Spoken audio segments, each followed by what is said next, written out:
Greetings and welcome to the Elephant TV. My name is Joko Bothi. Today I'll be speaking to Professor Wandia Njoya and Dr. Mordecai Ogada. Our conversation is largely centered around the elections, what's happening to us, and what will happen after the elections. Karibu, Professor Wandia and Mordecai, to the Elephant.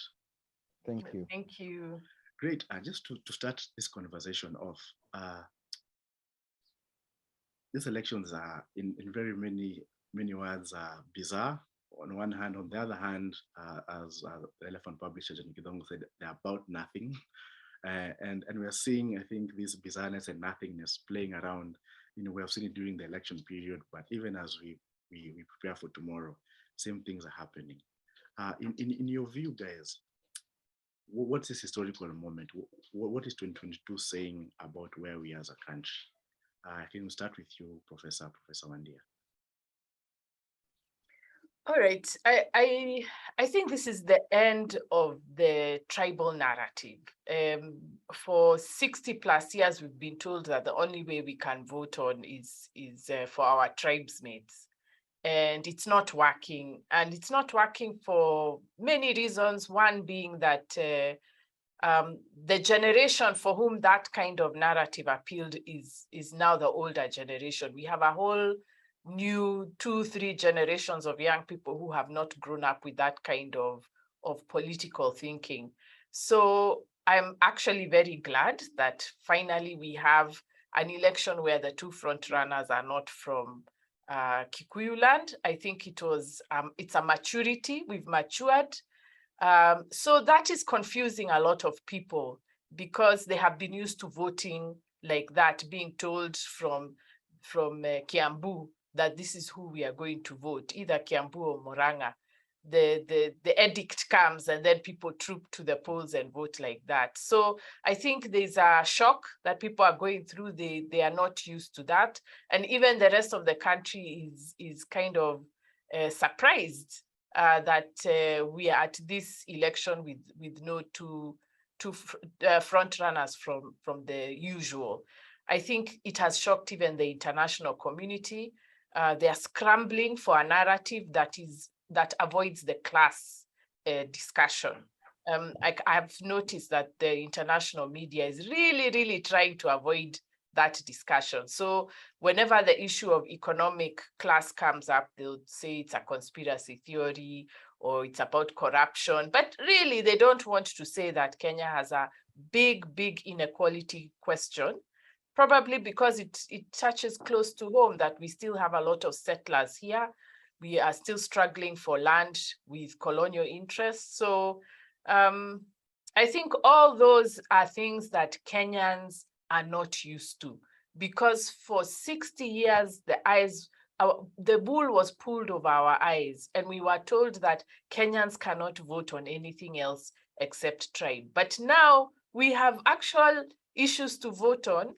So I think it's scaring, especially the middle and the upper classes. I don't think the people on the 97% are bothered. I think they are familiar with this because it's their daily lives. They can see the inequality of opportunities and they have to hustle, to use the word. So I think they're used to this, but the upper crust of Kenya is in panic mode. They don't know what this means. And I think they're struggling to reset Kenya to what they are afraid of. I mean, to what we had before. But the ship has sailed. Yeah. Thanks, Wandia. Dr. Mordecai, what are your initial thoughts? Kenya is at a watershed moment because, again, we've been so comfortable in these silos. We are like fish who've been in fish bowls or aquariums all our life, and then someone just took that fish bowl and threw it into the lake. And suddenly those of us who are struggling inside the fish bowl are enjoying swimming in free water. Those who are big fish in a small bowl are suddenly finding themselves in a big ocean, subject to ocean currents and waves and predators and all these kind of things. This is so intellectually speaking. So it's a good moment that we have destroyed the fishbowl and the aquarium, and we are now, out of necessity, going to have to find our way. It's a sort of sink or swim moment.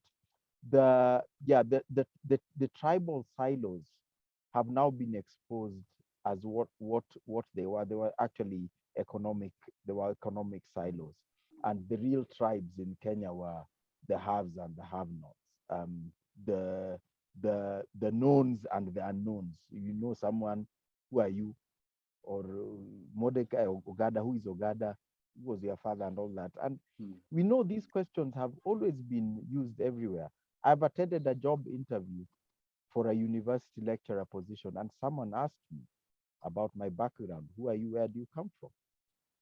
Not about my papers or my publications. And these are very important moment for Kenya. And I think as we find our way, this country can only get better. And it's good when those people like the foreign media, the Western nations, who have always manipulated and controlled our narrative, it's really good when they sort of lose grip on what's happening here, and they have to live with what's happening rather than control what's happening. I think we'll find ourselves in a better place. And some of the realizations come from unintended circumstances, like the maize flour thing. Suddenly the cost of living was going through the roof, and our gold-plated bourgeoisie decided, oh, the natives out there are crying for unga. Let's talk to our fellow bourgeoisie in charge of the millers and bring the price down to 100. So they did that, but the 100 unga was hardly available. As of yesterday, even the 250 shilling unga was not available. I went shopping yesterday, and the common people have realized, oh, this is just a game. These people are messing with us, and that's a good realization to have. So we know where we are. But I mean, even as you guys are saying, we have come to the end of feudalism. And, because I mean, usually, if you look at the history, when we move from one epoch to the other, there's usually some kind of violence. This time around, we're not seeing, violence on the streets. My own view, the violence is happening within us. There's something happening within us. And as a way of example, a good friend of mine, I've been talking to him the last couple of weeks. Middle income earner, is a well-to-do lawyer, but he's struggling to synthesize on one hand what his history, what he has been told about the Luo community and Luo community, but also struggling also with his perceived Kikuyu supremacy on one hand, but at the same time he's also struggling to he's well read to remember or to know about Moi and Ruto's linkages with Moi, and for him this ballot is almost, he's confused. So there's a level of psychic turbulence happening inside of him. I don't know if you guys, you've experienced this in your own spaces. I know Mordecai, I know from the Luo community, Wandia, in your own spaces.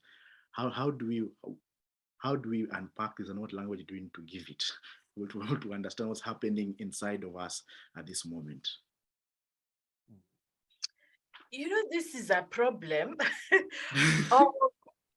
of the way the narratives we have been given. So what happened is that especially the Kenyattas, they are the ones who fed Kikuyus and Kenya with this anti-Luo, anti-Jaramogi, because that's where it started, anti-Jaramogi rhetoric.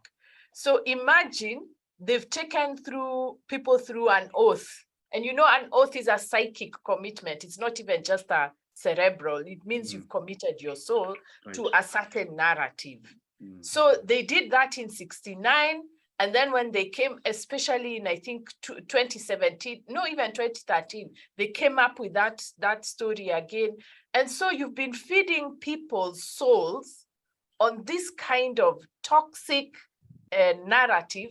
And then now in 2022, you say, oh, I've changed my mind. Now we need to shift. Of course, you're talking about people who have built their histories and identities on being in opposition to another community.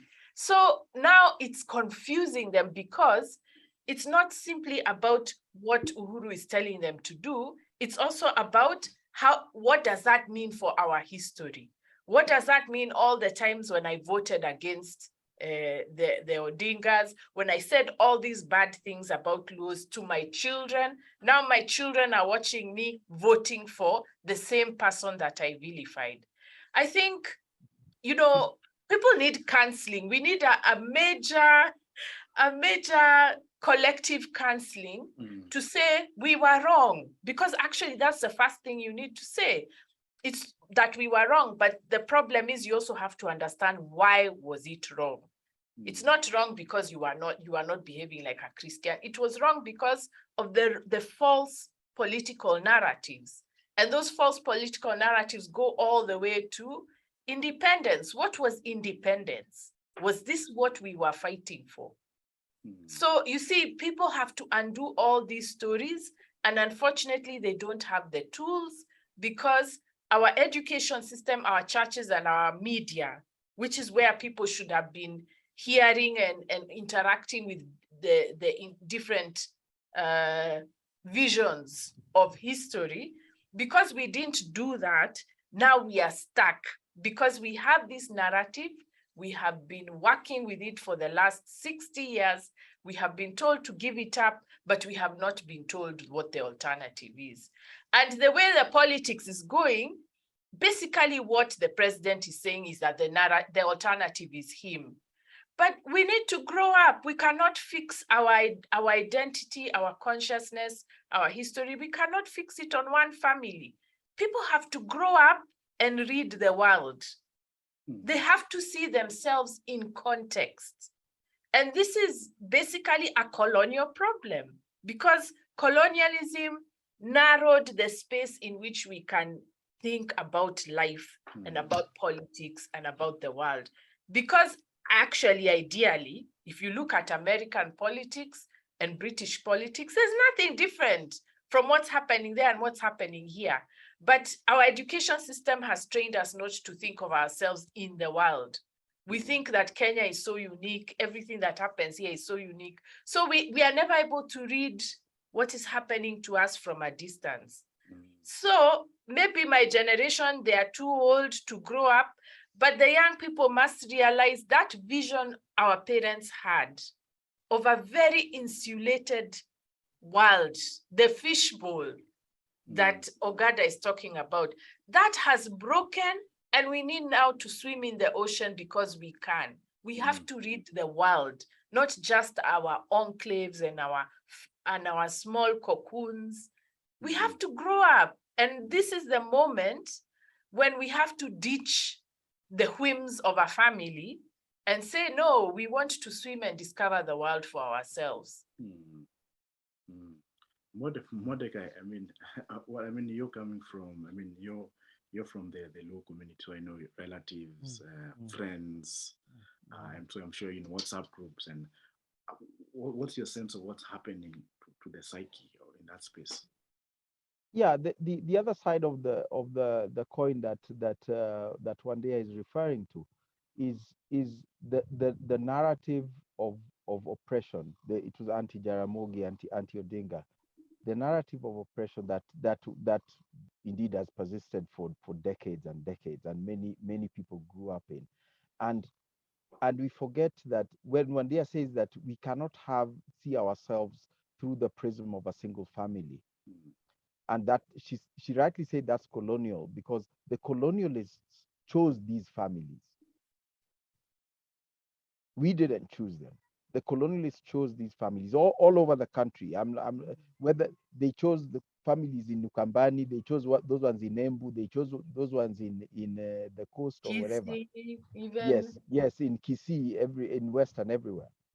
So the thing is, we've had this narrative of oppression, and within that narrative of oppression, we built up a very, very strong sort of intellectual foundations of critiquing the government from the outside, which has been very good, because it served us well in studies of history, philosophy, political science, economics, and many other fields. The intellectual strength that lies in Nyanza is there for all to see.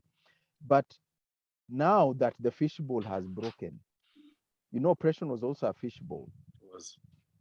Yes, it's also been a fishbowl. So the fishbowl has broken, and all of a sudden, all this intellectual power has been turned inwards against itself and targeted at anyone who doesn't sing the song that is in the hymn book that we've been given. The BBI hymn book, if I can call it that. So it's turned against itself, and now this is manifesting in serious sort of social and intellectual violence. In fact, I'd call it fascism. We are going through a state of fascism where we've even developed derogatory Luo terms to describe Luos who might express an opinion different to what the Odingas are expressing. And when we had a talk with Wandia on Maisha Kazini about cotton, I didn't know much about cotton outside Luoland. My experience and knowledge of cotton and its problems was restricted to Luoland. I got phone calls after that. Yes, I know it's bad, but how can you say that? Let Baba get into office first. He'll fix those things. We've suffered, yes, but don't say it. So when did we become like that? And this is a serious problem that we'll have to do a lot of. The hospitals need to be ready. There'll be a lot of stress-related illnesses. There'll be angst within families. I'm sorry to say the police need to be ready because there could even be domestic violence. Because of people who are not able to deal with their history and match it to what they are being told today. That fracture. Yeah, that fracture. So it's very important that we find some way to insulate. We must read the world, and everything is connected. Like recently, there was that ill-advised travel advisory by U.S. government about Kisumu. Yesterday, the U.S. ambassador said that, oh, we just put it out because that is the place in Kenya after Nairobi where there's most U.S. citizens, and few people realize that is because they've got a very important CDC facility in Nyanza. That's what the citizen. It's not like it's a tourist place where Americans enjoy. So you need to realize that these are all things we have to think about. And this is what Randia said. We need to read the world. And Mordecai, we need to read the world. Yeah. So just to sorry to interrupt you. It's a question. Yeah, that's okay. That's a question. Just to question. When Obama went into power, there were few critics. I mean, Tiny Coates was one of them. He even wrote a book, 8 years in power, and I mean, in the American society, the blacks were, they are not just American society, but in whiteness, the blacks are the antithesis of white supremacy. They are the antithesis, and bringing this close home to Kenya. I mean, Kikuyu supremacy, the antithesis of Kikuyu supremacy has been the Luo community. I mean, they have been, the wretched of the earth, in a sense, using this juxtaposition. Would you say what's happening is a form of, it's a catharsis, it's cathartic, what's happening? Like, how do you, I mean, at one part it's cathartic, whereby the Luo community may feel like now they actually may have one of their own in power. And how do you explain that cathartic that we saw in America when Obama became president? If I start from the United States, it's a catharsis sort of that we all felt. I'm not sure that it actually was sort of with the benefit of hindsight, X years later. I'm not sure that it was actually a cleansing, or whether it was just a feeling of it was just the aroma of incense and these sort of things, which has now blown away in the wind. But back to Kenya, I don't think it's not the moment of catharsis is still to come, because what is happening now is that there are certain prejudices and violence that has happened inside different other ethnic societies who have been in power, that people, because we forget that tribalism, we always describe it in this country as some sort of antagonism towards another ethnic group. We rarely mention the violent intra-ethnic tribalism, if I can, for lack of a better term. And that is something that now that we've sort of got the aroma of power, like, oh, we might get there. It's waking up demons that I didn't even know existed in Nyanza. And so the catharsis, whether it's going to be catharsis or not, still remains to be seen. I can't see it right now, but there are signs. The large number of independent candidates in Nyanza, that's a sign of catharsis. Yet the antithesis of that is the violence being meted at them, against them at rallies, political rallies, and the abuse being hurled at their supporters, etc., etc. So there's a war going on. The victor is not yet very apparent, but either way, it is a cleansing. It is a cleansing in the sense that it will unmask what has been there. Yeah. It's like that, the one of Odamakistan, the alcohol. That's how people have been dealing with the internal contradictions of being supposedly in power, right, but there's no physical representation of that power. And so how do you deal with that contradiction? You drink, or worse, which we have seen whole towns having an epidemic of suicide. So I think this is a very good moment for Kenyans to start saying, my life is worth more than maintaining narratives that don't work for me. Because if you maintain a narrative that doesn't work for you, you turn the violence inside. You try to fix yourself instead of fixing outside and saying, this doesn't work for me, we have to get something else. But that also takes opening the mind to knowledge, and we know how knowledge has suffered, especially over the last 10 years. It has been brutal. Yeah. So, I mean, feudalism, usually it has it's the three-legged demon, One, it's crony capitalism, patriarchy, and, this tribalism. And us to move into this conversation on patriarchy, Wandia, particularly around, we have seen a lot of gender wars. Gender wars. I mean, the last 7 years, social media and it has pervaded also not just online but even offline. Where now, gender has become the day. We have a day for studies, a day for men empowerment, and previously we had seen a lot of stuff happening. And I want you to frame this conversation around, I mean, of course, gender wars within local subcultures, particularly in urban areas, Nairobi, Mombasa, and other spaces.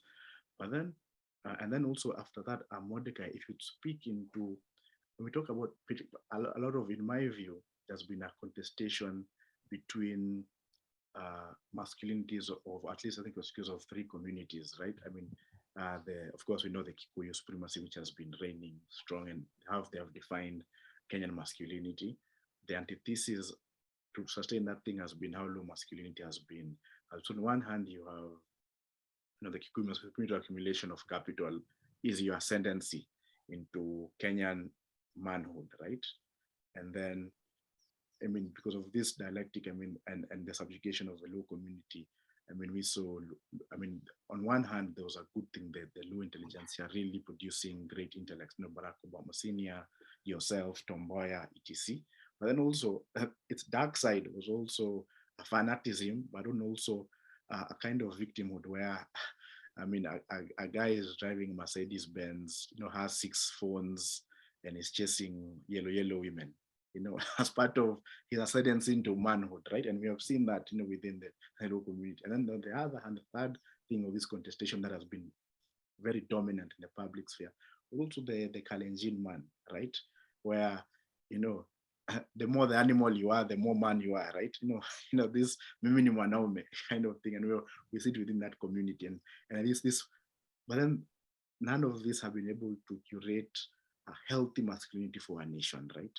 So as Wandia talks about the genders, what's happening in that space, I'm not going to talk about, this very bizarre masculinities that we've been last 60 years they've been front and center in our public discourse, and we don't know what to do with them since now feudalism is over. How do we then move forward? But Wandia, you can start. Okay, I think what happened globally and partly in Kenya was that the race ethnicity narrative was getting old. Right. It was getting old fast, and then I think there was also the fact that, like in the US, the studies that have been being done into race and slavery and all that are starting to reveal that actually behind everything else, this was an economic arrangement. Absolutely. So it was important for capital to move away from race, because anytime they start mentioning race, people would remember slavery, reparations.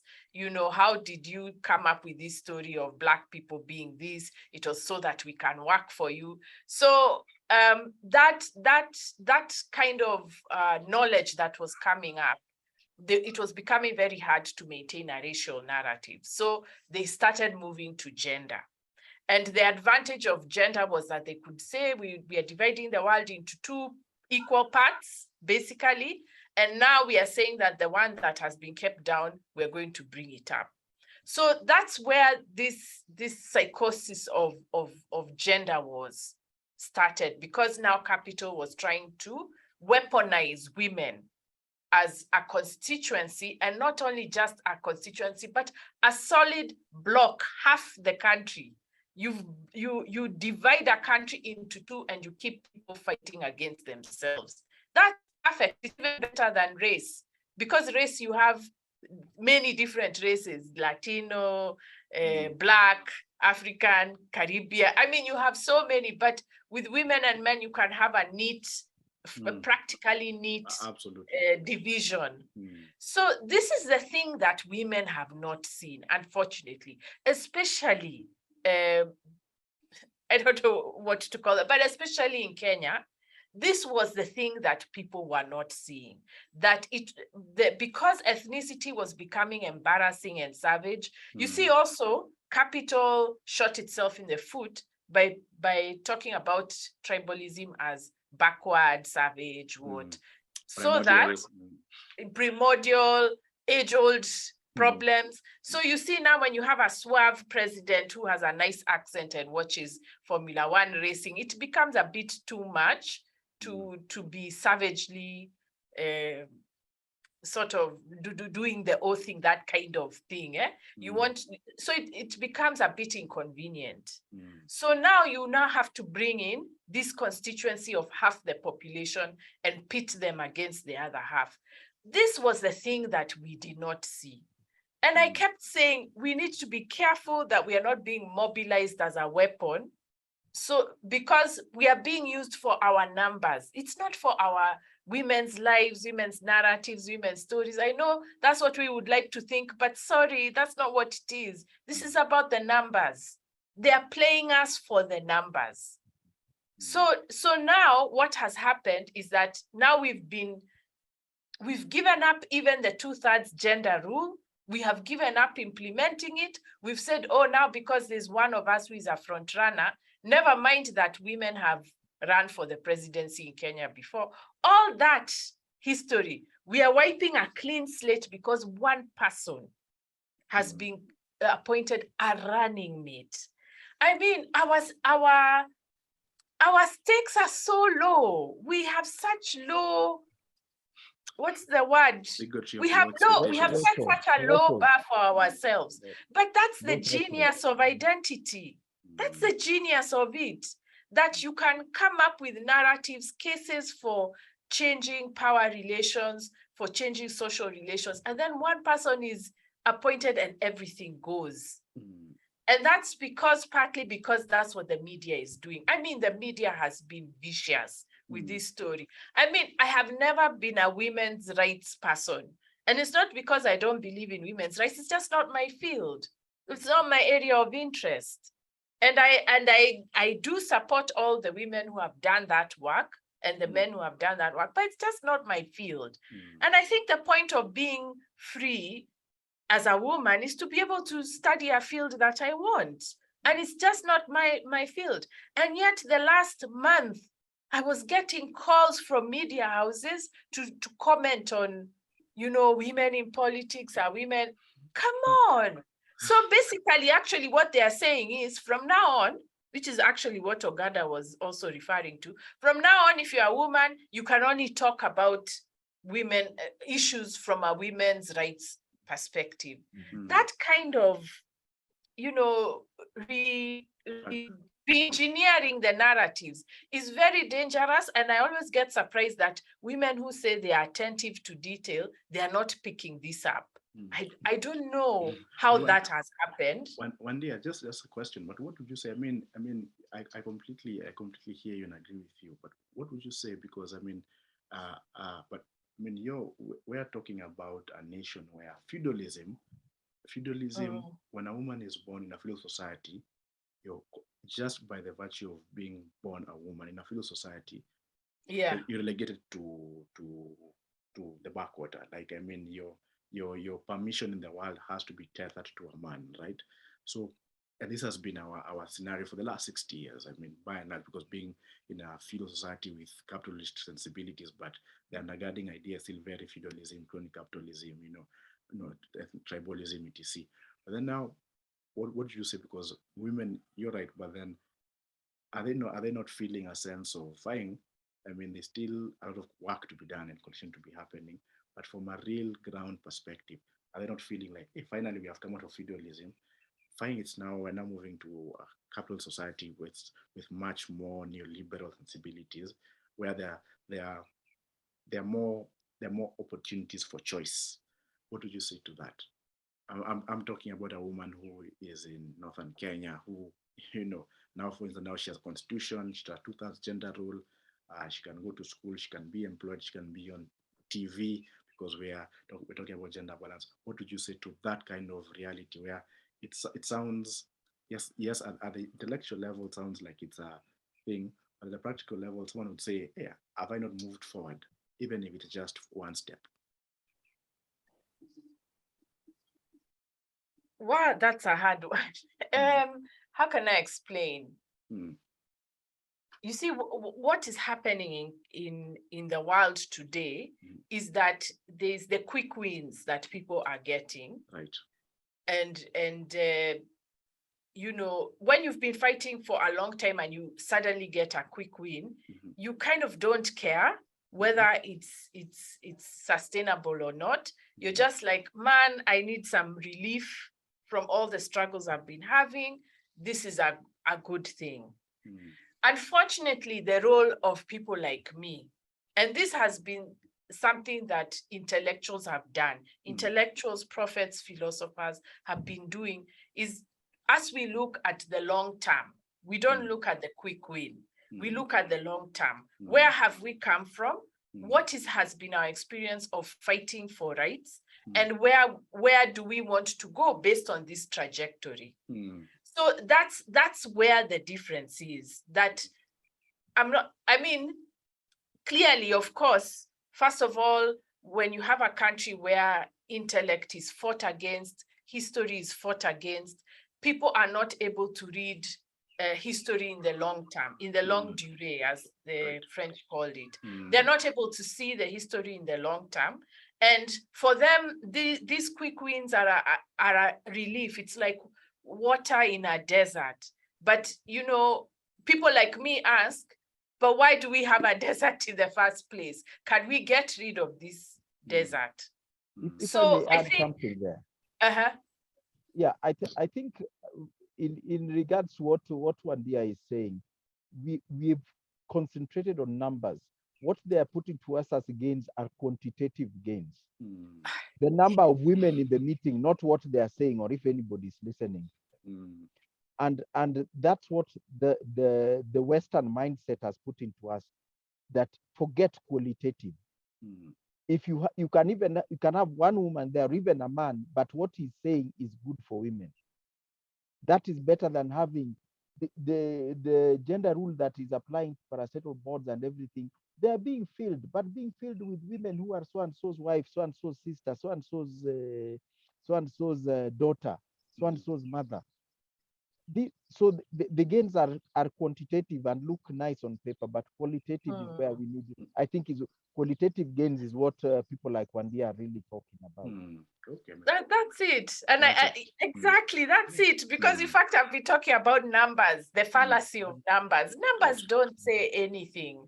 They don't say anything. So what we are doing is seeking comfort in numbers, but in terms of quality of life, in terms of dignity, in fact, can you imagine all the air that has been taken out, deflated from women's struggles over the last 10 or so years? Yani women fought, they kept saying gender rule, 2/3 gender rule, you know, fighting for their stories. Now with one appointment, it has gone. That's insane.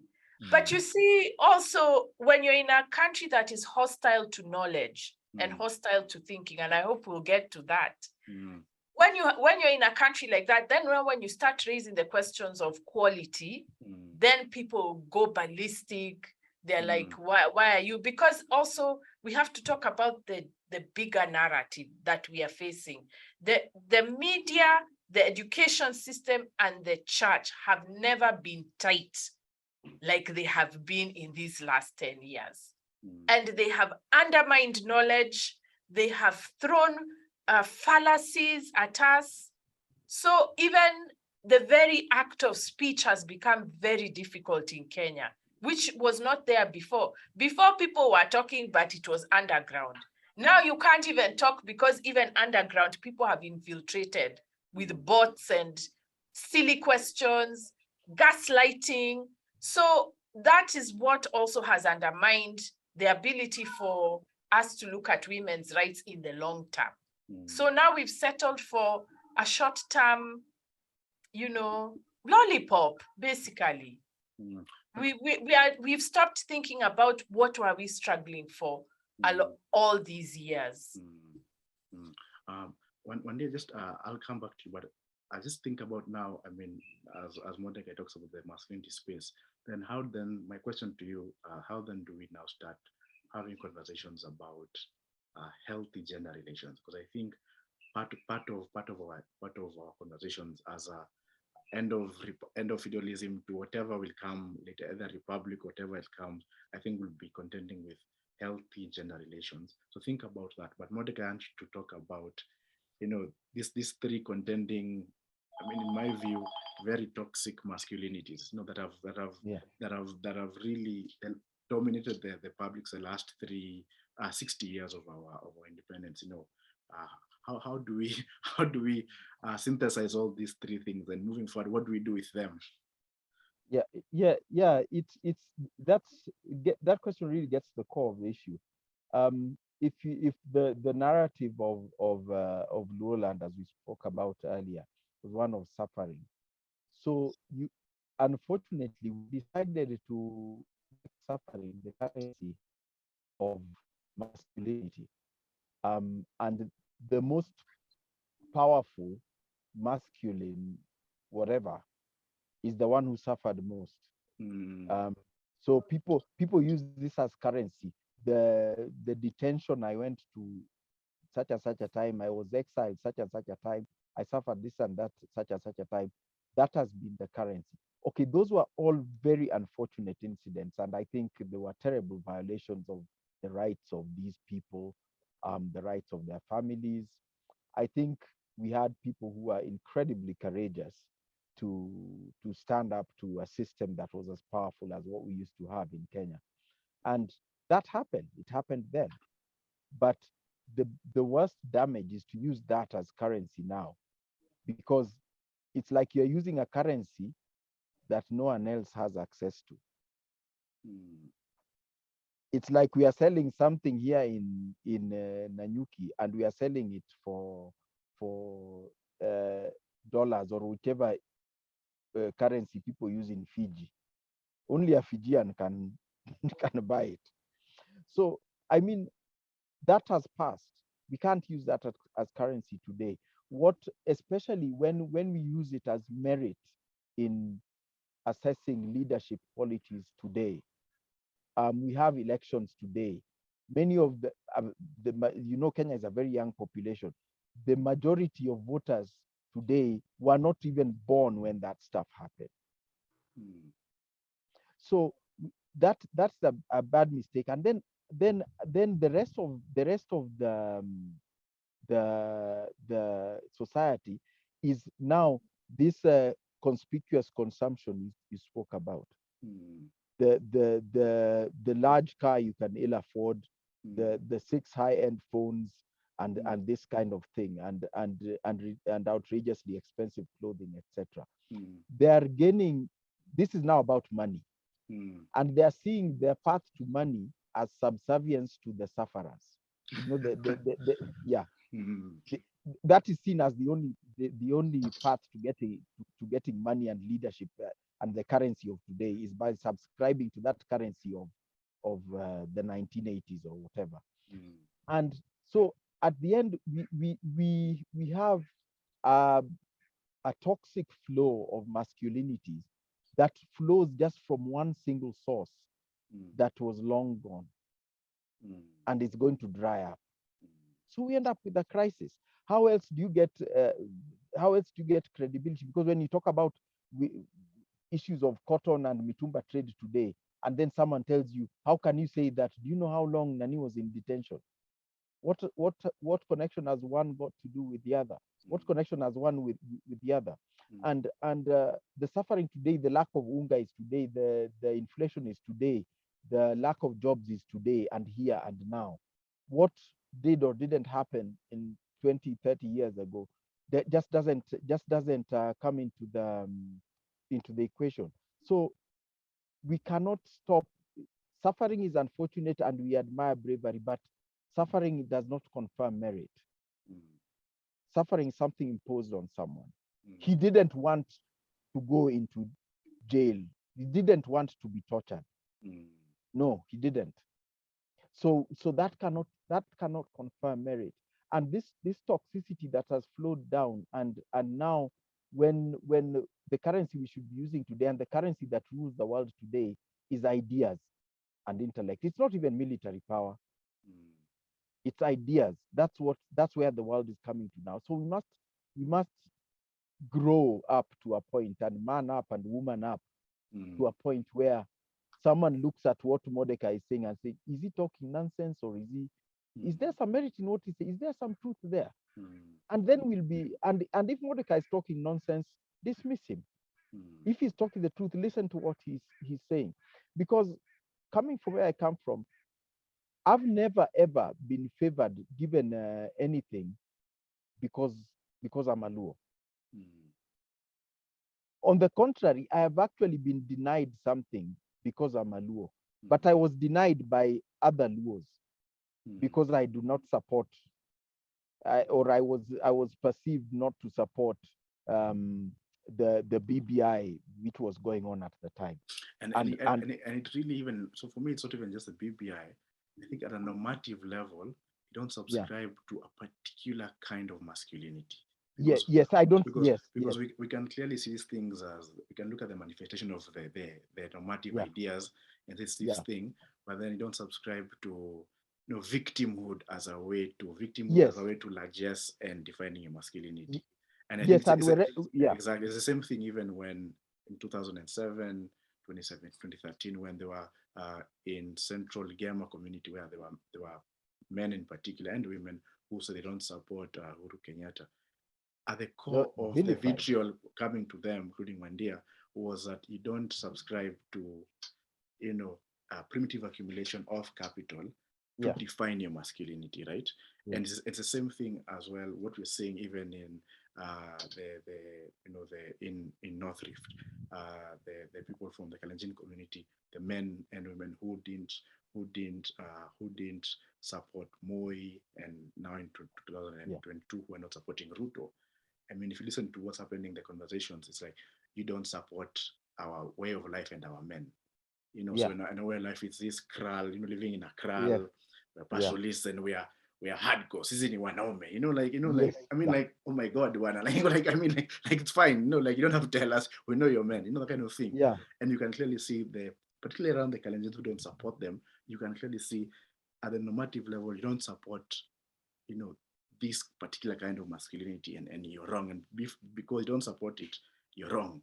And it more vitriol comes from within the community than outside, because this is what's supposed to say. So in a sense, then Mordecai, just in concluding, because feudalism is over, and we go to Wandia, how then do we contend with, you've already talked about the idea of ideas, how do we start having this conversation of masculinity away from this madness that we have seen in the last, I mean, it's not, for me, of course, social media has made it more because of the last 10 years, but if Oyunga was here, Oyunga was having this conversation in the 2000s, trying to say this is madness happening, guys, because I feel like at the core of part of this conversation on feudalism, I mean, it's a three-legged stool.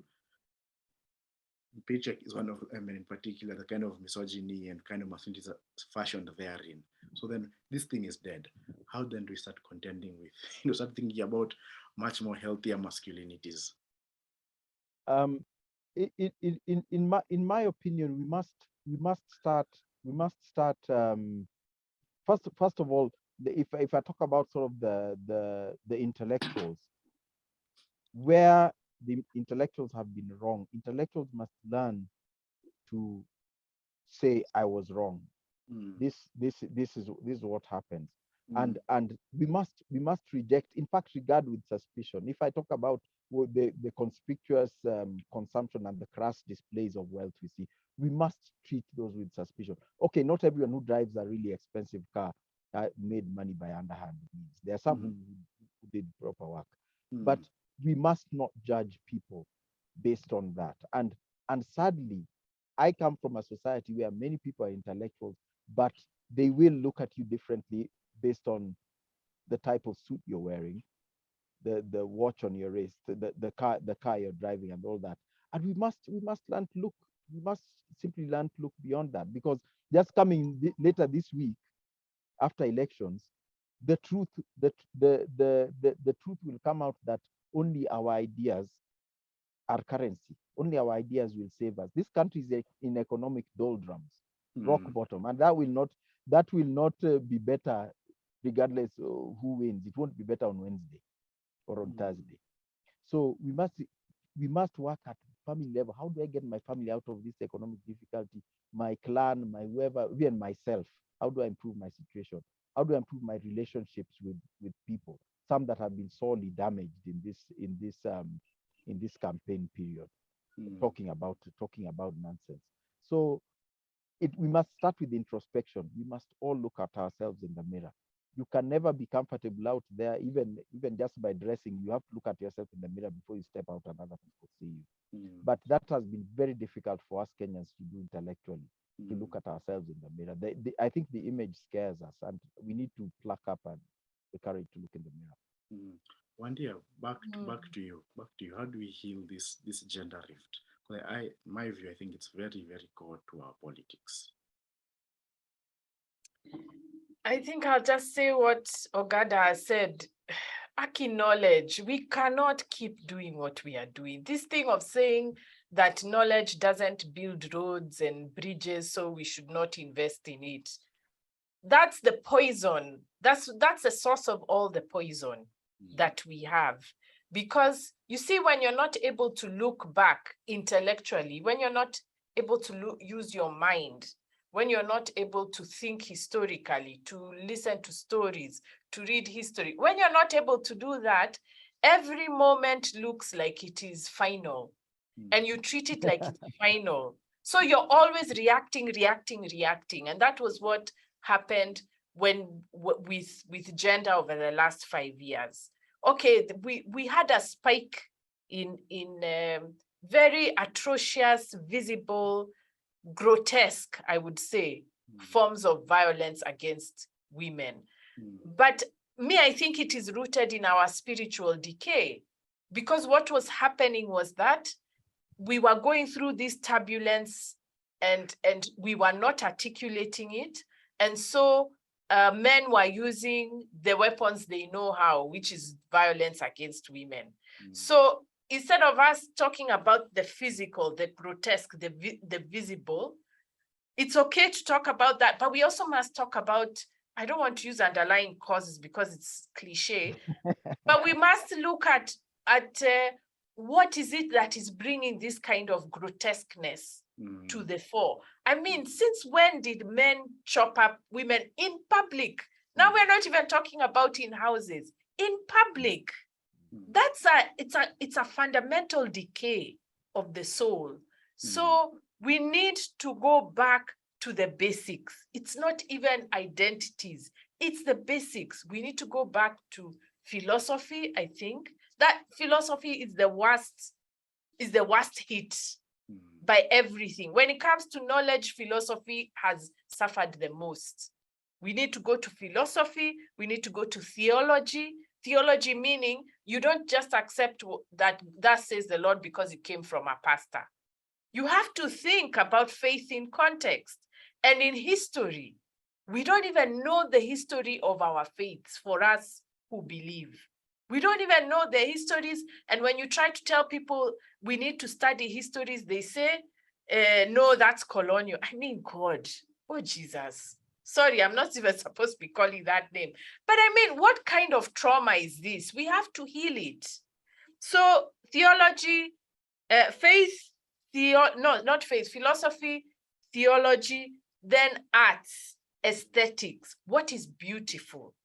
And beautiful is not just visual. What is beautiful in relations, in emotions, in architecture, in ideas? We have to be able to say what is beautiful, because when everything is so ugly and you're saying, oh, beauty doesn't matter because it doesn't put food on the table, then that's when people become grotesque and they can do things that are visually horrifying because we've lost our sense of what is normal, aesthetic, pleasing, good, beneficial. We've lost it. So that's why we are resorting to these crazy forms of violence. I mean, even when you look at the schools, teachers beating a kid until the kidneys rupture, you're putting a 13-year-old on dialysis. I mean, that's a loss of, it's a loss of the aesthetic. So we need to come back to knowledge. And the last one is history. People need to know history and they need to read things historically. We cannot rely on the media. We cannot rely on the school system. We must learn ourselves through history. We must look for the stories of our people, and stories is not only ethnicity. Because when we open ourselves to the world, I saw this quote on Facebook, when we open ourselves to the world, we become better at dealing with ourselves. But in Kenya, it was Ogada who once said, it's like we are so proudly ignorant. We value ignorance, we hate knowledge, we don't like to learn. So I know this has no identity attached to it, but really this is an identity issue, because the reason we have no knowledge is because we've believed that handwork is for Africans, brain work is for Wazungu. We need to stop that nonsense and we need to go back to the basics. The people who are suffering right now are the ones who went to school. Shame on them, because they had exposure.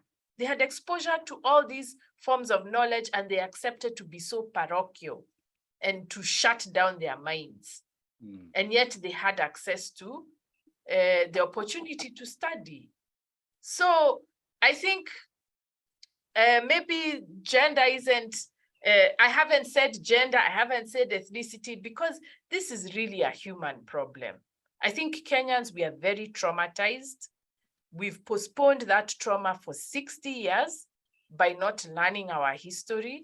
So now this is a big, good moment for us to go back there. People need to start reading, they need to start thinking, they need to start asking the few elders who were adults during colonial rule. We need to go back to them and ask them, how was it really? So that we can now make decisions in terms of 100, 200 years, not in terms of 5 years. which is what elections are for. Elections, people are saying it's the time for a reset. That's not a good thing. Because what it means is that we are always wiping our minds out clean every 5 years. And then we have 20, 30-year-old problems, but we can't remember because our history starts 5 years ago. That's insane. And I'm surprised psychologists are not saying anything, but it's insanity. So the way to heal our relationships is to heal our relationship to ourselves and society. Mordecai, just to ride on what Wandia is saying, I mean, what do we do with what do we do? I mean, feudalism is over. What do we do with these feudal institutions? You know, what do we do with the feudal part of the church? What do we do with the feudal part of the civil service? What do we do with the feudal part of I remember which other institution do we need to really think about civil service and church? Oh, the civil service. Yeah, wow. I mean, there's I mean, even other mainstream institutions. I mean, the private sector, the media, right? The private sector, the media. I mean, there's a lot of feudal thinking, logic, going within this space. What do we do? Because these institutions they've been hollowed out with their internal contradictions because they have their largesse and their primitive accumulation. But at the same time, they are still in our faces, and they can't push out the usual narratives. What do we do? And also, what do we need to build? I think with the feudal institutions, we can't ignore them, but we must rebuke them. And the best thing about sort of the African languages and African mindset, when they talk of proverbs and parables and folktales and all this, there were ways of rebuking people without sort of violent language and hurling abuse. But whatever the case, in that mindset, we must rebuke them, and we must write down the reasons why we are rebuking them, because we must never forget the reason. We must never forget their role in getting us to where we are. So we must point those fingers, and after pointing those fingers, we must help them change. Those of them who agree to embrace change. For us as a people, okay. Then there's another thing: the people who inhabit these institutions. Again, here is one benefit. I've lamented a lot of times that the fact that we are such a young population in Kenya means there's very little memory of the bad stuff that happened in the past. This is one area where being a young population will help us. Attrition will get a lot of the old dinosaurs out, and new people will come in with new ideas. If these days, if you do not do something that appeals to this young set, you quickly lose relevance, and that's a good thing. So they will have to change. It won't be a choice. These institutions will have to change. I think what we can do is guide the way in which they change, so the changes are not things like instead of having good crime investigation, DCI is now drawing stupid cartoons about crime stories. That's not that. We need to guide them. We need to guide them so that that's not the ridiculous change we have. But I think we need to guide them, but we must always remember the rock bottom. If you don't ever remember, an alcoholic cannot reform if he doesn't remember the night he was sleeping in a ditch. So we must never forget. Memory is important. Like Wandia said, it is absurd that we want to wipe our memories clean every 5 years, like that light funny device in that movie Men in Black that formats your memory. So that's why I talk now about things that happened in 2007, and that was long ago bana. Wacha mambo za 2000. Sasa tunaenda mbele. You talk about something of 2013, hiyo ni kitambo. You talk about 2017, someone wacha za kale. 2017, a kid born in 2017 is just standard 1 now. And we won't be better than that standard 1 kid if we decide that 2017 is not worth remembering. We are the same as that kid was born in 2017. So I think we must tell these stories and retain them. Stories are important. That's what will take us forward. But we must never ever embrace this thing of forget and move on. No, move on, but don't forget. Always Mm. remember. Memory is the only thing that makes you what you are now. Mm. And that's the memory of both the good things and the bad things. Mm. And then we will certainly move forward. So, but I'm encouraged because again, the young people, they exchange information a lot more freely, and they internalize things and they ask questions. We just need to be ready to answer them honestly and frankly. Like the guy you were talking about, if you ask him, isn't this the Raila you hated the other time? He said, now I've changed my mind. Or yeah, you have to tell the kid, like, I've thought about it and I realized I was wrong when I hated him. You know, you need to be able to have that sort of conversation. These professors in the university, Professor Adams of Law Political Science was at the forefront of writing that ridiculous BBI document. I hope a student can ask him in class and he can say, no, that one, we got that one wrong. So and he can supervise a thesis that is about BBI failure. Yeah, so that as academics, we need to have that attitude. And as elders or older generations, we have to have that attitude. Then I think Kenya will move forward after August 2022. But the best thing, the collapse of feudalism is a wonderful thing. And it was inevitable because the decadence and power they had can only produce the weaklings they have produced. The intellectual inbreeding in our elite, no new ideas coming from outside into our elite. And their old ideas have reached sell by date. So it was inevitable, and I'm glad to have lived to see this day. Yeah. And also Kenyans need to remember, if you suppress history, it doesn't go away, it goes to the back of your mind. So what happens is that you'll be reacting, you'll be unhealthy, you'll be having unhealthy relationships, and you'll be wondering what is wrong with you and going to a doctor for treatment, when really the point was that you pushed memories back at the back of your mind. So I think also, unfortunately, the mental health conversation has been hijacked by medics and pharma. But I think we need to create a space where we can come to terms with our histories and stop ignoring them, bring them to the fore, deal with them, think about them, so that we stop having these unhealthy politics. Because actually tribalism came from that. It came from the fact that we kept repressing our memories. So we must stop that. And I think one of the things that the Mordecai presidency did was that now people had to say, wait a minute, if this guy's father was a freedom fighter, let's see this freedom he fought for. And then they discover, actually, we've been living on a 60-year-old lie. So people need to go back and stop being afraid. And if you find it difficult, in fact, you're not even supposed to do it alone. Do it with others. Form a group where you say you're going to read a book together and discuss those histories, so that it becomes easier for you to deal with our past. But I think this is a watershed moment where we have realized we cannot keep running away from the past. It's not even so much about the future, but like the Sankofa bird, we have to look back so that we can go forward. Right. When you are talking about history a lot, Yvonne in a book, she talks about the three languages of Kenya, English, Swahili, and silence. So my question to you guys, what do we do with the silences in our souls?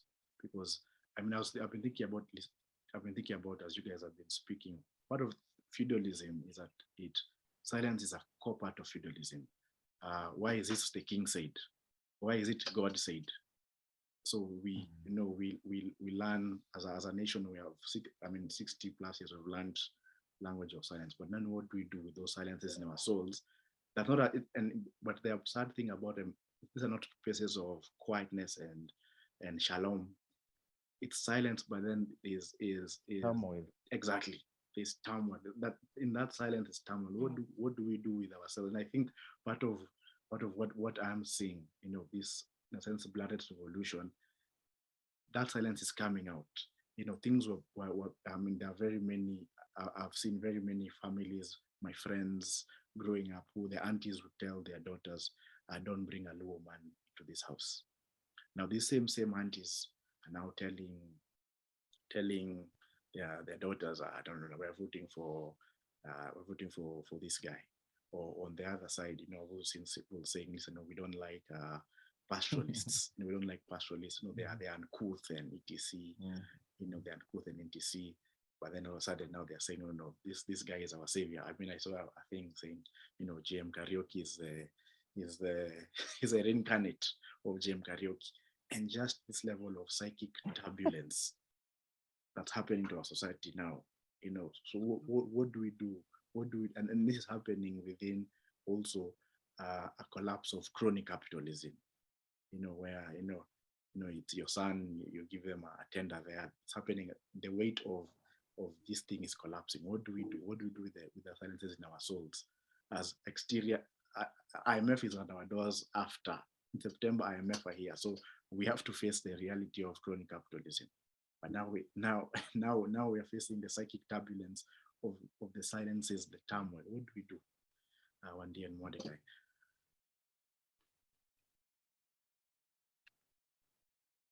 Mordecai, wait. Okay. You go ahead first. No, I'll say you go. Okay. Yeah. So I think silences outside in the external sphere, whether I'm sitting in a silent place, a quiet place like I am now, is good. But internal silence is like a cancer. It's terrible for an adult to have internal silence. I cannot live on this earth for 50 years, then I have internal silence. That means I'm not expressing pain to those who hurt me. I'm not expressing joy to those who love me. I'm not expressing satisfaction to those who have done justice to me. So what am I doing? The internal side, if you are an adult has internal silence, you are even infecting your kid with that, because that means you're not even talking to your kid. If you can't talk to yourself within yourself, you can't even talk to your kid, and your kid ends up even being scared of you. He's like he grew up in an orphanage, yet he grew up at home with both parents. So I think we must dead space, like silent spaces within us are cancers and are vacuum. We must do away with that. We must think about what we saw in the market today, the prices we paid in the supermarket today, what I saw on TV today, what I read. And the worst thing is that we maintain internal silence, and we look to consume external noise to try and fill that silence. And this doesn't work. This is why we consume so much. The internet, social media is good, but we consume so much rubbish on social media as we seek to fill that internal silence. And this invariably fails. The internal silence is what causes suicide. It causes domestic violence. When you see suddenly some guy killed a colleague over a debt of 200 bob. It wasn't about 200 bob. It was the internal silence. It just erupted. 200 bob was just the thing that sort of broke the rope holding it back. So I think we must eliminate internal silences, and we must fill the external silences with things that build us: songs, stories, conversations, and art, things that we understand. We don't, and we must notice things. Look at the soulless. I mean, the biggest, most visible legacy of the current administration is the expressway. Big, ugly, gray, expensive, and discriminative. That's a perfect snapshot. It's a wonderful legacy project, and I am glad it will ensure we never forget. You can't escape it. You can't escape it. It's like a scar across Nairobi. So we must understand things for what they are. I'd love it if an artist, one of our talented artists, got down and painted a landscape or a mural of the expressway. So that we just see what it is. We see the darkness underneath it, the dead space with no growing plants, and that kind of cold. thing. Yes, the cold underneath it, and that kind of thing. So we must see and embrace things in these things, and we must know that what we are doing now will have to explain to future generations. I come from conservation field. People are leasing out their entire birthright to foreigners for 50 years. I want to know what you're going to tell your kids when you sit there. Elders who are 75 years old, who maybe have 10 years to live, are signing 30-year agreements with foreigners to lease their grandchildren's land. And these are the things we have to talk about. We can't keep silent about these things. So even we talk sometimes one day about the currency of politics of aging. Aging, the older you are, the greater your debt to the youngsters. If someone dies at 20, he likely didn't owe anyone anything. If you die at 80, you owed a lot of people. And how are you dealing with those debts as you're still alive? So I think these are the silences that we have to fill up. These silences of elders not talking because we went through this, we went through that, so you have no right to ask me anything. No, it doesn't work. If you went through this, you owe people stories about it. That's how we should see it. We should turn the debt around. We are behaving like the young owe us. We are the ones who owe them. We should turn that around, and we'll find that we'll eliminate these silences with our explanations as it should be. Oh my. Mordecai, as you're Let speaking, me talk then from the education sector. There's something I've noticed with my students, and I apologize to them that I have to say to reveal this, but I've noticed that they have a very short time span. They cannot read their lives in terms of the past and in terms of the future, actually. That's even worse. I have a writing class where I am now doing counseling like that, where I'm telling the students, envision yourself. What do you want for yourself when you're 30, 40? And that's because their parents are not telling them their stories. So can you imagine you're asking a 20-year-old, where was your father when he was your age? And they don't know. What was their first job? How did they get their first job? Our kids don't know. We are not telling them our stories. So because of that, now when they come to the university and they are being told, you have to get a degree, otherwise you won't get a job. But outside, when they look at the media is telling them, you will not get a job because you have a degree. So that contradiction baffles them. And you see the very stories of their parents would help them be able to see what the media is telling me is not true. Because I know my father got a degree and this is what happened. The only difference is A, B, C, D. I think we need to tell our kids, like Ogada said, we owe our kids our stories. We have to tell them where we are coming from so that they have a sense of dimension. That's the thing, they have no sense of dimension. They take every small thing that comes to them so seriously. So I had students breaking down because, their parents are divorced. But surely, even Obama was raised by a single mother. I mean, but when you're able to see things in perspective, then you don't take your own circumstances so seriously. You don't break down because, my father was not there. That kind of meltdown that is happening to our young people is because we are not telling them our stories. So this silence, we have to stop. We have to end it. We have to tell our children where we are coming from so that even them, they can see where they come from and where they are going. And the reason why we are not telling our stories is because of the infiltration of the expanse of the media. We are so used to seeing people with big cars, big houses, big jobs. You are appointed here, you are appointed there. So those who do not have those appointments feel like they have nothing to say. You do have a story. You have a story and you need to tell it to your children. So all those people who are now saying they are shifting their vote, can they explain to their kids why that is happening. And if the kids ask them hard questions and say you're being hypocritical, accept it and just say, yeah, I had never thought of it because we were not allowed to think, which is the truth. For the last 60 years, we've not been being allowed to think.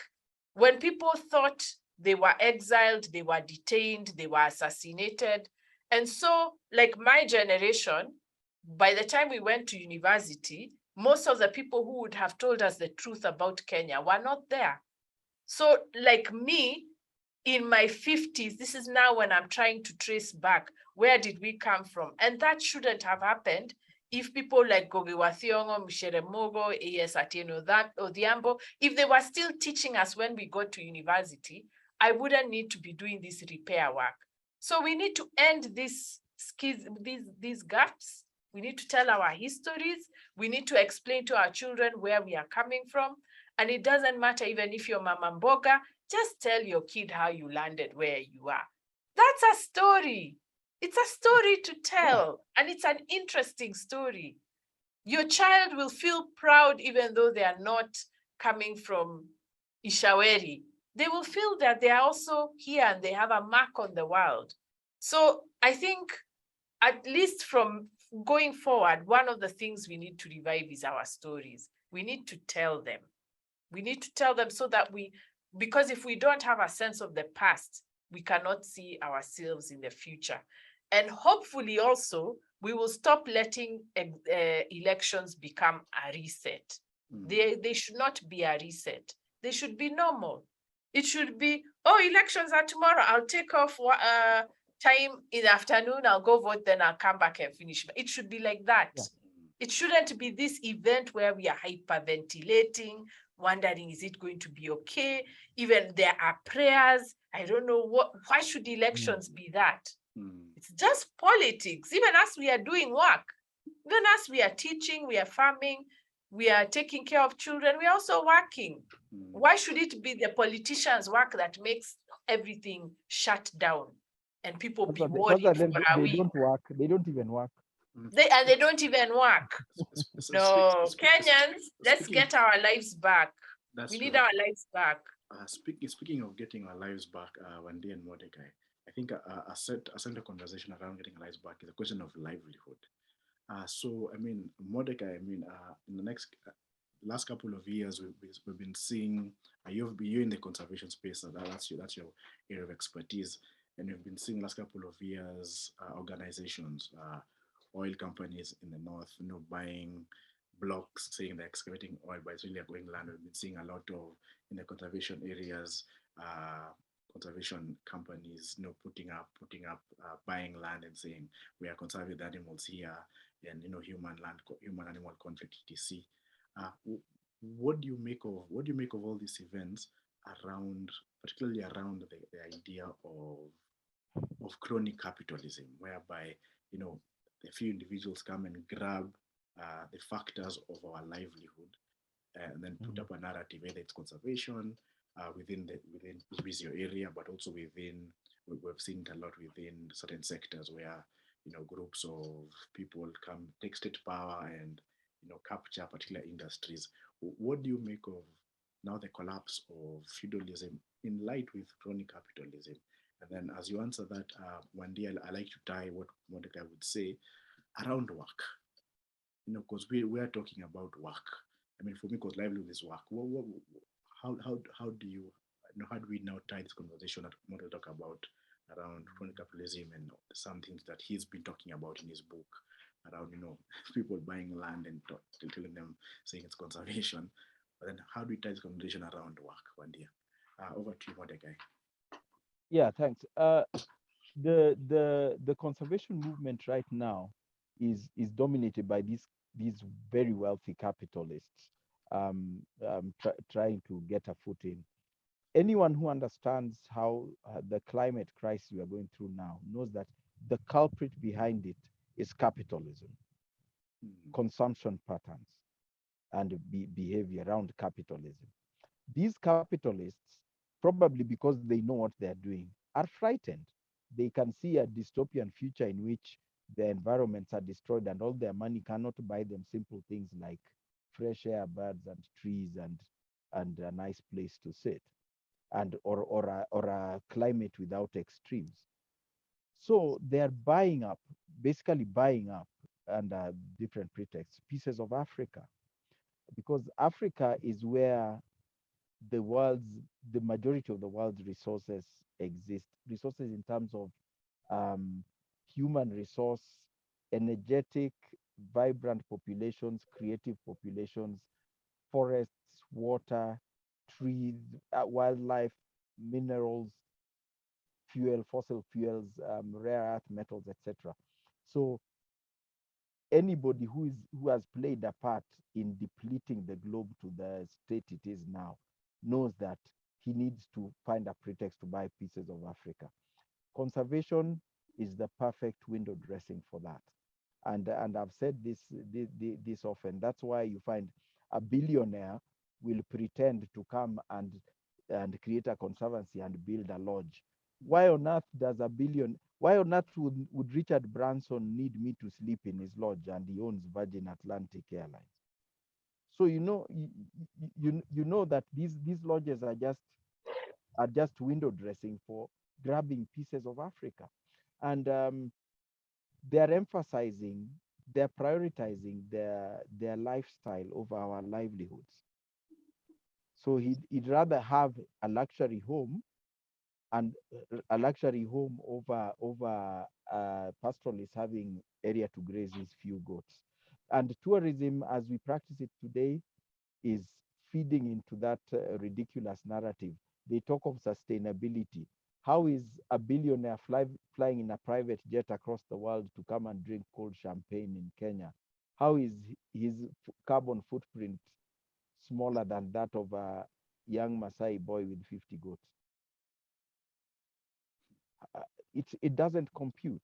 So the climate discussion, be it around carbon sequestration and all that, is a capitalist land grab, and it will be this is a truth that exists whether or not we accept it. It is just the truth, and the sooner we realize that our livelihoods are more important than their lifestyles, the better for us, because then we'll be able to change peacefully. Because at the end of the day, when there are strong young men in northern Kenya with the proliferation of arms there, and they realize that all their land has been sold by their elders who've been bribed, they will take those guns, and it will not be a good scene. And it could be bad even for our wildlife. If they realize that the wildlife is the reason they're losing their birthright, they'll say, so Luos are not being robbed of their land because they have no elephants in Nyanza. Let's get rid of these elephants. What will we do then? So it's the ugly face of capitalism, and it's important that going forward we completely remove tourism from discussions around conservation. Tourism, as I say, should be a byproduct of conservation, not the reason for conservation.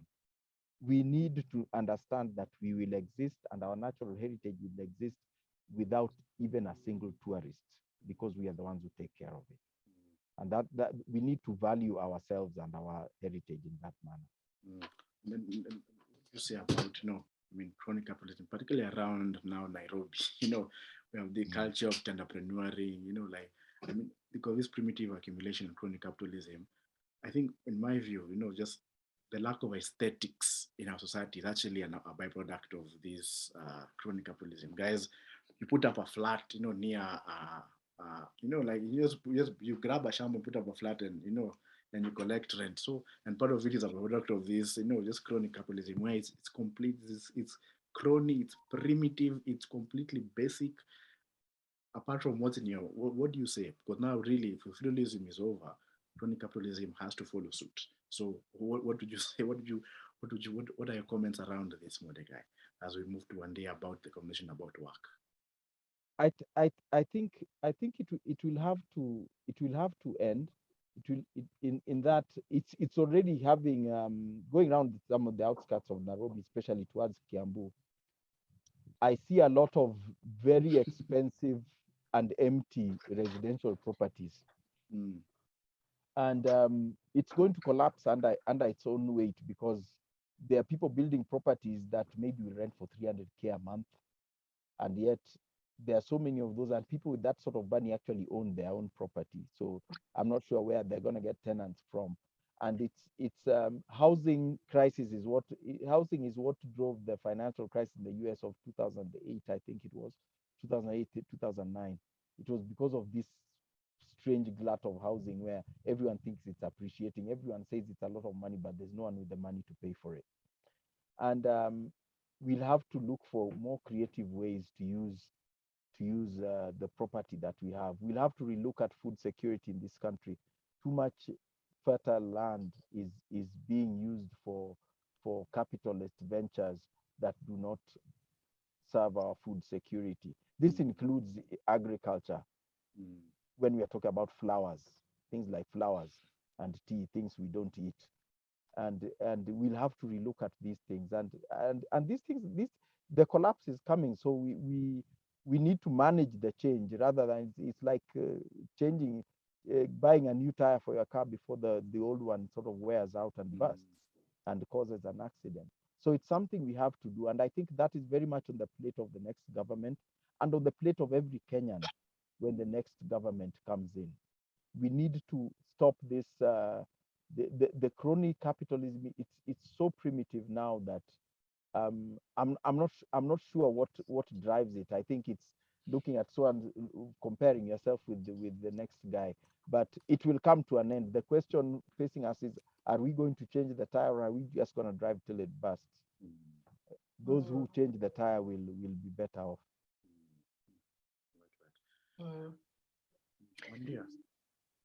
Yeah, I think Kenya's problem, one of our biggest problems, is that we equate employment to work. We equate employment, big posts, and this big salaries to work, and the two are not synonymous. And a lot of times the big posts and the salaries, we are paying for it with our soul. We are paying with it for silence, suppressing our conscience, doing things that we are not proud of, hurting other people through policies and businesses that destroy others and the environment.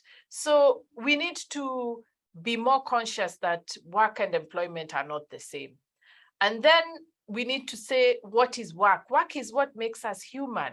It's what gives us impact. You see, if you have no work, you feel like you are nothing.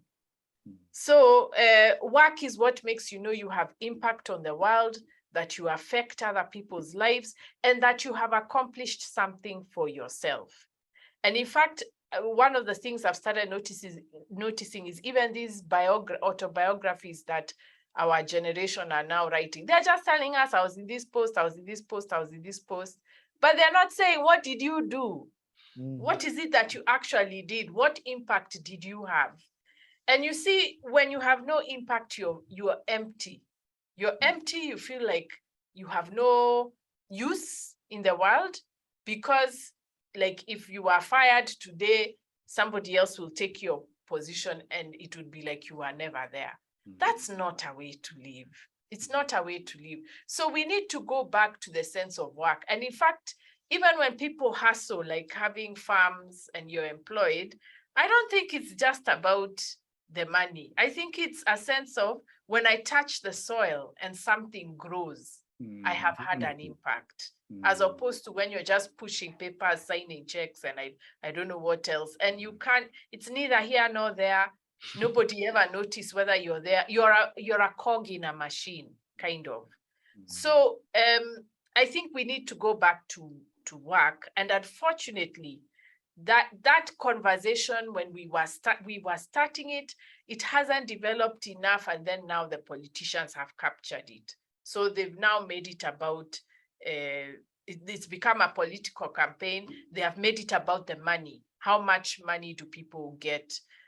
Do they have seed funds? Can they get micro, finance? But that's not the problem. The problem isn't so much the money, although the money is a problem and the resources to start. The real problem is that we are not being allowed to have impact. So even when we come up with ideas, when like you see the tech hubs, when they come up with ideas, even before they have germinated, there's a venture capitalist who has come and grabbed it. So we need to start being jealous about our work and our ideas. We need to say, if I started something, I have the right to see it to maturity. I should not be bought off by some foreigner who either takes away the idea and blossoms it elsewhere, or takes it away and it dies. So that's what's happening. And I think that's why Kenyans have a sense of helplessness, that we have no impact. Even if we talk, there's nothing happening. It's because we have no work. I mean, the people who work are not paid for their work, and the people who are paid are not the people who work. They're the ones who are pushing papers, being cogs in machines, and I don't know what else. So we need to revise our sense of work and not be carried away by the current political rhetoric, because it's just about money. It's not questioning the ways in which our work is devalued and exploited, not paid for. But most of all, we are not recognized for it. And maybe in a sense, that's why our elders are giving up so much, because they're not being affirmed. They're not being affirmed for who they are and for their stories. So they are thinking, okay, maybe if I sign this contract and I get a lot of money, now I'll have impact because I will leave an inheritance for somebody in the bank. But inheritance isn't about money alone. It's also about stories and legacy and achievement. So I think Kenyans have to find a way of valuing those things again. And we will have to learn it, because over 60 years, it's only a few families that have been called notable. The rest of us, our stories just disappear in our eulogies. We are not telling them in our stories. We are not telling them in our books. We are not telling them anywhere. So that's why we have this adoration for a political family telling us how to vote. So I think people need to return to their stories, but also start to value their work, and to say that I may be growing only one bag of beans, but those beans feed my family. That means I've had an impact, because my family would not have food if it was not for me farming. So that value for work has to come back. We've started the conversation. It has been, there are some people who have now used the energy to drive their own political agendas. But after elections, we are back. We're back to the conversation. We've not let it go. It's still ours. So when the excitement dies down, we'll come back to it. To conclude this conversation, guys, as listening to both of you speaking, when in the Bible, there's a point where Jesus was walking, and then there was a madman, and he was possessed with demons. And then he sent the demons to pig. He exorcised the demons, and they went to pigs. And we know the story. The pigs fell off the cliff. And in a sense, at least from where I'm standing, I feel like we're going through an exorcism. But the challenge is that we don't know who the priests are. But then the challenge is that we don't know. I mean, unfortunately for this guy, at least Jesus gave him a good word. Told him, now your sins are forgiven. Go and go and sin no more. There was at least there was a sense of, he was told how to move. How do we exercise our demons, man? Because it's not 60 years. It's I mean, in a sense, 500 years. It's 400 years of slavery, 70 something years of direct imperialism, colonialism, 60 years of post-colonialism, in a sense, where a few, crony elites, were just holding the space. Now, the thing is, they're still around, but the thing has collapsed. So how do we exercise our demons? And what word do we now tell the people? Now let's go this way. I think if I say it in reference to the Bible story, the pigs are their old structure that's falling over. It will die with demons. It will die with those demons. I think the challenge every one of us now is that the quote unquote Jesus, if I can call it that, you must recognize that within yourself and replace that demon, because these demons have been within us. That is the struggle, like the friend you are referring to is struggling. That demon will die with those things, but now those who will be left empty are the ones who will suffer until they can replace that, either with the love for his children, to embrace his family again, to embrace his farm, his work, his read our history, embrace even himself. Because when that demon has occupied a space, that it has made us care for it even more than we care for ourselves. It is like some parasites that invade insects and make the insects do their bidding. So the insect does not even care for itself. So we have to first start with yourself. Then those who have family, start with your family, your wife, your husband, your child, your cousin, and grow it outwards that way. You cannot start by caring about the MCA before you care about your kid at home. So I think those of us who are lucky enough to have grounding within ourselves, we will not be left with any vacuum. There will not be any trauma from the collapse of the system. But those who have let the system occupy their hearts will be left with a vacuum, and move to your nearest and closest and embrace them, and then grow from there. And the key thing to do this is courage. And courage cannot be taught. Courage is just from within yourself. So it would be a mistake for anyone to look for an external messiah. I don't think that exists to deal with what we are facing now. Wandia. Maybe me, I can just encourage people by sharing my own story. I believed in this system. I really did. I grew up going to the right schools, getting the right papers.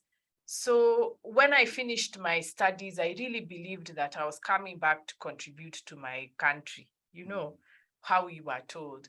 And then after slaving for many years, I realized that it doesn't exist. I'm just, I don't know how to put it. I'm exhausting myself. I'm exhausting myself for an impossibility. And so I think over the last 3 or so years, I've been now trying to recover. It's been a journey of recovering and thinking, what did I get wrong? What did I miss? Why did I believe in this system? What can explain in my past why I had so much faith that this system works? And what is wrong with this system? Why isn't it working? So like when I've been doing my Shakazini, that's really my journey, asking, like when I started the conversations, we first started with Darius Okola, and it's because I had read this book by David Graeber about bullshit jobs. And the way he just exposes the lie of employment, I was like, oh my God. So when we started that conversation, it was now coming back to why doesn't employment work and why is it so painful? And then I started asking people like Babu Ayindo, Ogada, asking them, what did I miss? Okay, that's not how I have been putting it, but I've been like, what have I missed? How come I didn't see it? How come I believed in a system that's such a joke? So it's a painful journey. If I'm telling you, I've been doing it for 3 years and I'm still going through it bit by bit. It's a long-term project that we must do. There are many times I have broken down and I'm asking myself, how could I be so stupid? How did I not see it? But the healing, I feel better, like for real. I feel better about myself, but it's been a long journey. It's not a journey you can do alone, as one can see from the conversations. I have to keep coming back to people and saying, did you ever hear this? What did you think when it was happening? What does it mean? And then people sharing their experiences and their perspectives, and then it makes you see you are not a fool. Also, there's a lot of language in the public space saying Kenyans are stupid, Kenyans are this. So now when you talk with people and you hear their answers and you're like, oh yeah, I never thought of it that way. So people should know that if you decide to take this journey, it will be a journey of pain, but of joy, of being freer, and knowing that you're not tied, that your humanity is more than these systems we have been given. And also you also start seeing how there is a war against this kind of consciousness happening. You know, when the media controls the stories so tightly the way they do, it's basically because they don't want us to heal. They don't want us to reckon with our history and heal. They don't want us to realize that this economic arrangement we have is a sham. So I don't know if that encourages people. Even Fanon said that in his chapter on the native, national culture, he says, at first, the African intellectual, he first worships, which has been my story, he first worships Western culture. Then after that, he goes through a phase of saying, even us Africans, which is where their Kenyan academy is stuck there. They're stuck at trying to prove that Africa was just as good as the West, instead of saying, why should we be comparing ourselves to the West in the first place? So you go through that phase of trying to show even us. But then when you finally graduate is when you realize you have to look at the struggles of the people. And for me, I was wondering, why am I working so hard? Why are Kenyans working so hard and our lives are not becoming better? Then now I started connecting and saying, hey, wait a minute, why is our life like this? So that, and Fanon says that it's not an easy journey, but it's a journey of reckoning that you have to go through so that we liberate the next generation. We owe them not to pass on this colonial system to them. We owe it. Our parents did their work. They fought for the Constitution. They did what they did. Now we have to go the next step and say, we want a break from the colonization of our stories, of our thinking, and of our relationships, because that also has an effect on the toxic relationships we are having. So that's the next phase, and it's our job. It's our generation that has to do the work. We must stop following these families and these civil servants. We need to do that work. Wow. Hey, okay, guys. Really grateful for your time here at the Elephant. We'll be having, please, our viewers, please stay tuned. We'll be having more conversations as we unpack, this, the end of an era. So please stay tuned, subscribe, and we'll be back with many more conversations. Asante, Professor Wandia and Dr. Mordecai, for your time here at the Elephant. Karibu sana. Okay, thank you also.